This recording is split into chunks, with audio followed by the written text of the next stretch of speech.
नमस्कार दोस्तों, हम सच न्यूज में आप सभी का स्वागत है। मैं अनिल अंचल लेकर हाजिर हूं सागवाड़ा शहर सहित आसपास की खास हलचल को।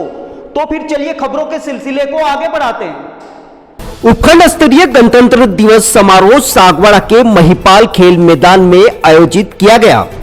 समारोह के दौरान सागवाड़ा के उपखंड अधिकारी श्रवण सिंह राठौड़ ने ध्वजारोहण कर क्षेत्रवासियों को संबोधित किया। आइए इस मौके पर आपको दिखाते हैं उपखंड अधिकारी श्रवण सिंह राठौड़ के संबोधन की खास झलकियां। ब्यूरो रिपोर्ट अनिल अंचल, अहम सच न्यूज सागवाड़ा।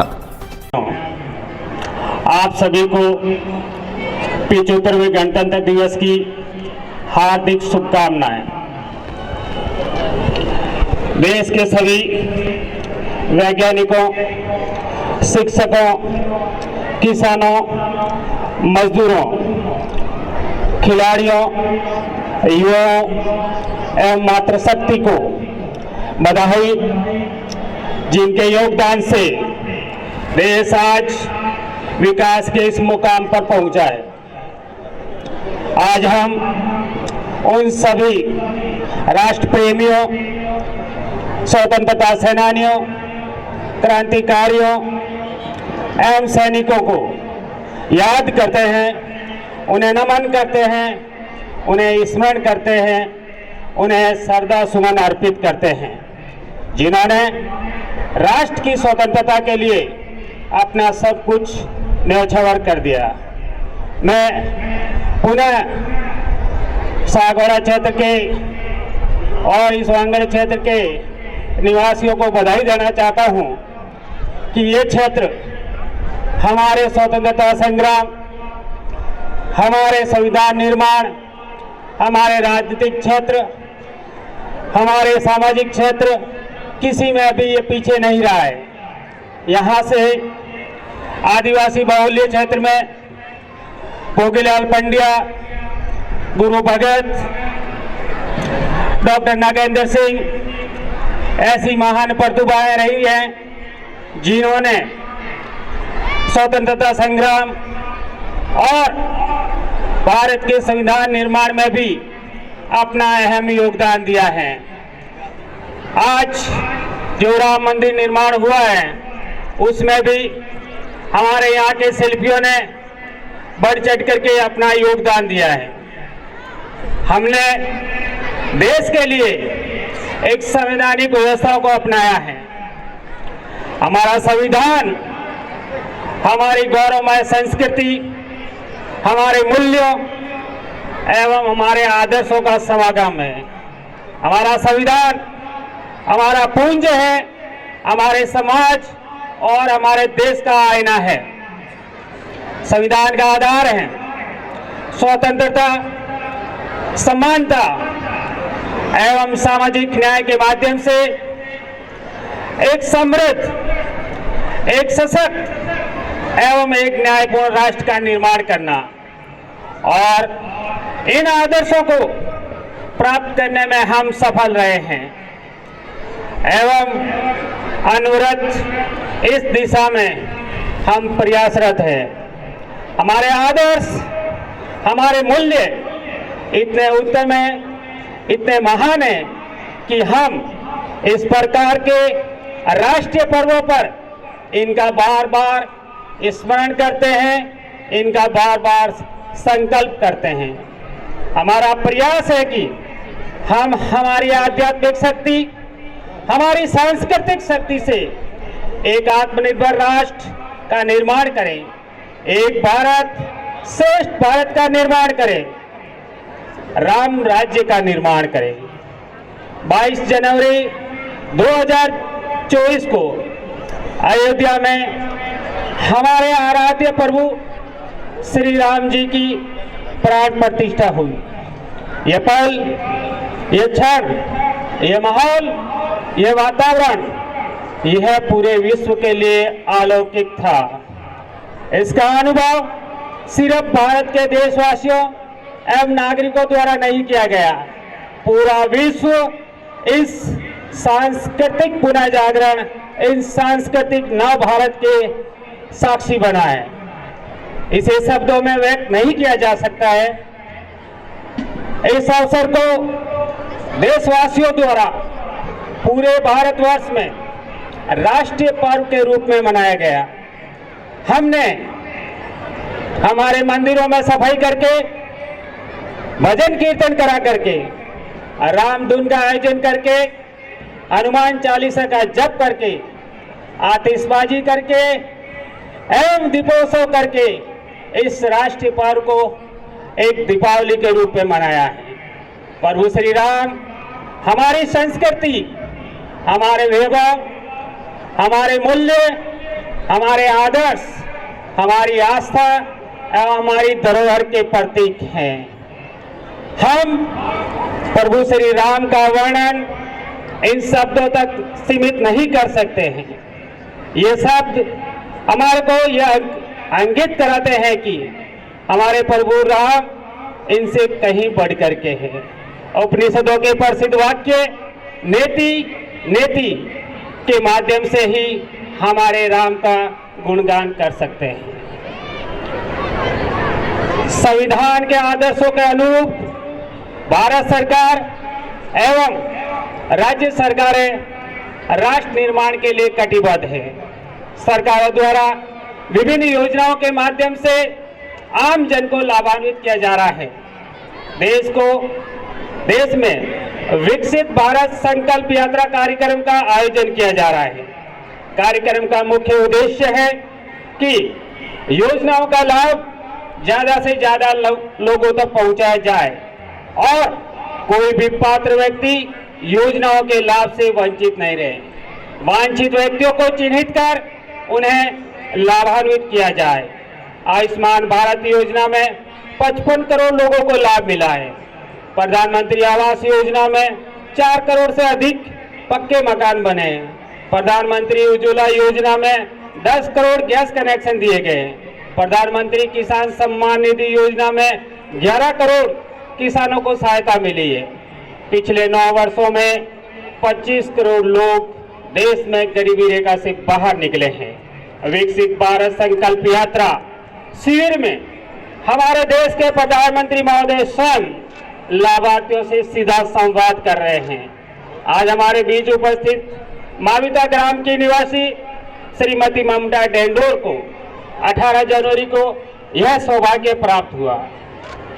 उन्होंने ग्राम पंचायत वासिंगपुर में आयोजित शिविर में हमारे प्रधानमंत्री महोदय से सीधा संवाद किया और सरकार की योजनाओं से वो किस प्रकार लाभान्वित हो रही है और अपना किस प्रकार से विकास करके और परिवार को आत्मनिर्भर बना रही है। उनके पास 12 गांव में 350 महिला समूह है और जिसमें 7,500 महिलाएं कार्यरत है।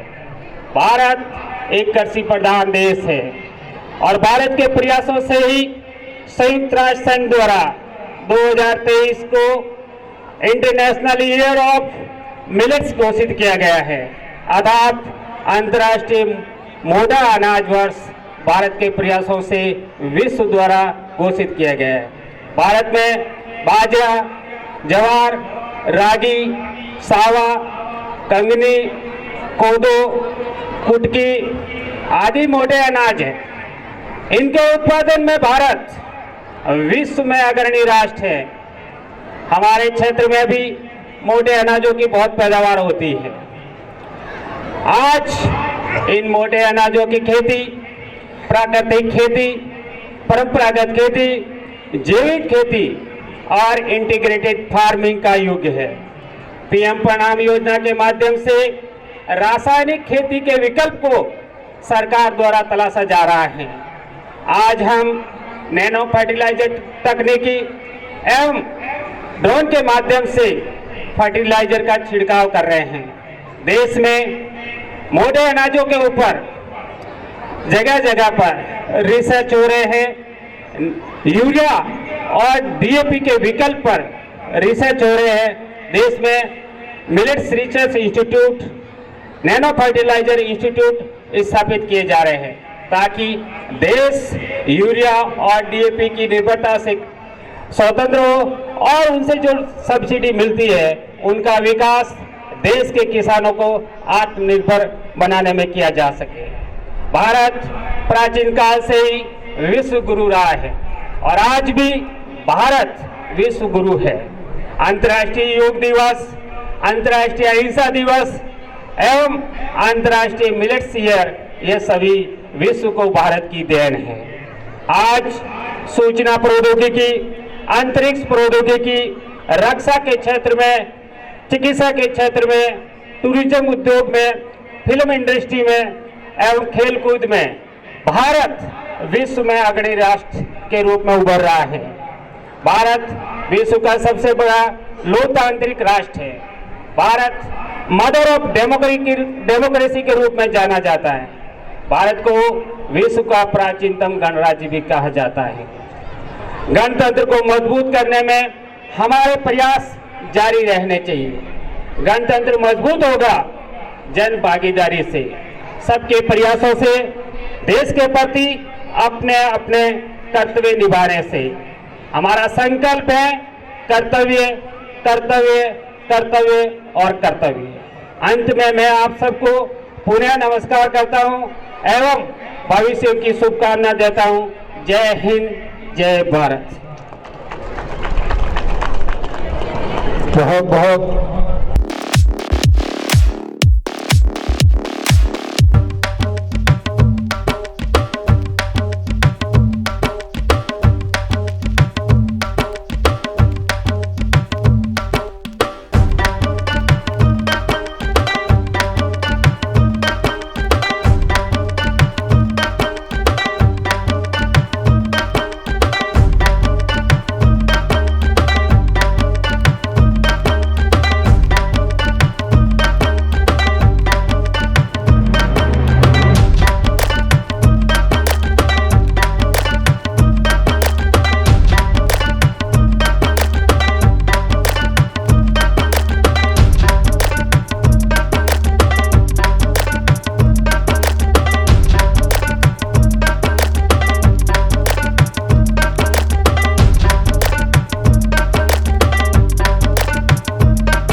so special to see those pieces up close.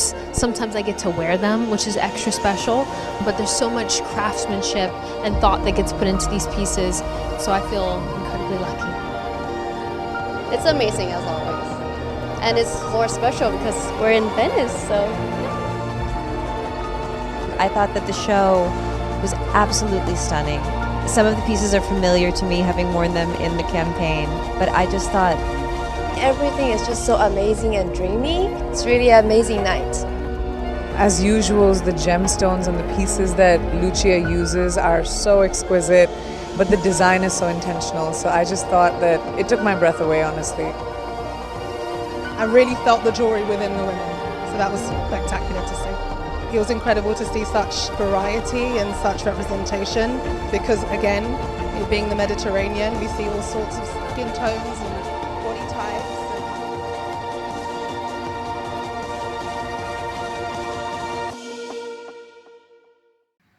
तो फिर अब मुझे दीजिए इजाजत, हम फिर मिलेंगे ऐसी खास और अहम खबरों के साथ। तब तक के लिए जय हिंद, जय भारत।